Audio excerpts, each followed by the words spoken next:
യശോദ ചേച്ചി,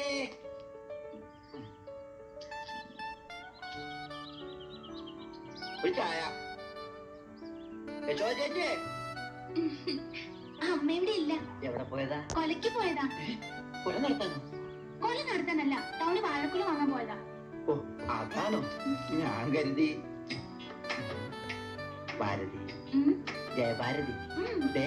ഇവിടെ വേണ്ട വേണ്ട, നീ കട തുറന്നിരിക്കാം, അമ്മ ഇപ്പൊ വരും. കൊറേ നേരത്തേക്ക് ആ തള്ളയുടെ കാര്യം പറഞ്ഞ മൂട് കളയല്ലേ. എന്റെ ജയഭാരതി കുട്ടിയല്ലേ, പ്ലീസ് ഇവിടെ വന്നിരിക്കും. വേണ്ട വേണ്ട, കാണുമ്പോഴേ കൊഞ്ചലേ ഉള്ളൂ. എല്ലാ ആണുങ്ങളും ഇങ്ങനെ. എല്ലാ ആണുങ്ങളും? ഞാനല്ലാതെ മറ്റു വേറെ ഏതാണെന്ന് അറിയാടി. നീലക്കുയിലെ സത്യം മിസ് കുമാരോട് എന്താ കാണിച്ചേ? ചെമ്മീനിലെ മധുശീലയോട് എന്താ കാണിച്ചേ?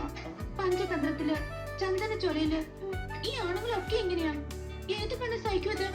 പണ്ടാരടങ്ങാൻ അതൊക്കെ സിനിമയാണ്. ഇവക്ക് ജയഭാരതി എന്ന് പേരിട്ട തന്തേൻ എന്റെ കയ്യിൽ കിട്ടിയിരുന്നെങ്കിൽ. എന്റെ തന്തയ്ക്ക് മറ്റേ കണ്ടല്ലോ, ഈ പശുവിനെ കാളനെയൊക്കെ മോഷ്ടിക്കുന്ന നേരം കൊണ്ട് എന്നെ ഒന്ന് മോഷ്ടിച്ചോണ്ട് പോയിക്കോടെ രമണേട്ടന്. പോകൂടി പോകും.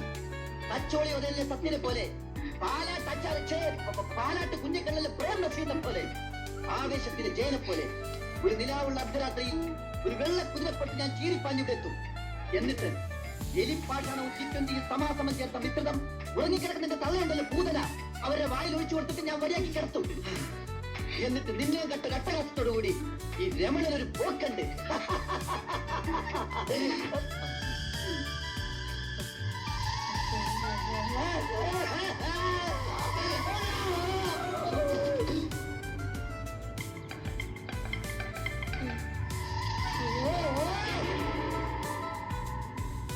ഒരർച്ചന നടത്തണം.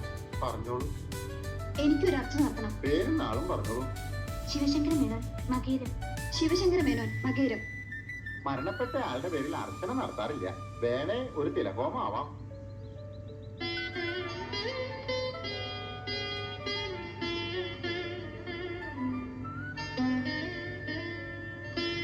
അതെ, ഒന്ന് നിന്നേ.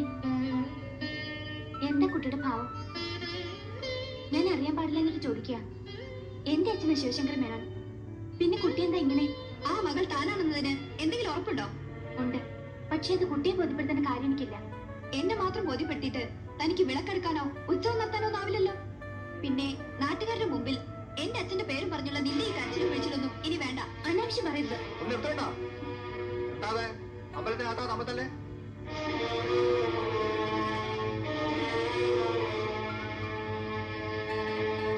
ഇതുവരെ ഈ തറവാടിനകത്ത് ഇവിടെയുള്ള സ്ത്രീകളുടെ ശബ്ദം കേട്ടിട്ടുള്ളൂ. ഇപ്പോഴിത് അമ്പലത്തിനകത്ത് ഇവിടുത്തെ ഒന്നും പറഞ്ഞ് രണ്ട് പെണ്ണുങ്ങൾ തമ്മിൽ വളക്കടിക്കുക. എന്റെ അച്ഛന്റെ കാര്യം എവിടെ വെച്ച് പറയാനും എനിക്കൊരു നാണക്കേടുമില്ല. അത് മനസ്സിലായി. നാണം ഉണ്ടെങ്കിലല്ലേ നാണക്കേടുണ്ടാവും. കണ്ടോ, ഇതാ പ്രശ്നം. ഒരു മാതിരി കുത്തിക്കുത്തിയുള്ള വൃത്തിയുടെ വർത്തമാനം ഇത് കേൾക്കുമ്പോഴാ. അല്ല വിട്ടെത്തിയോ പാരയെടുത്ത അങ്ങോട്ടും ഇങ്ങോട്ടും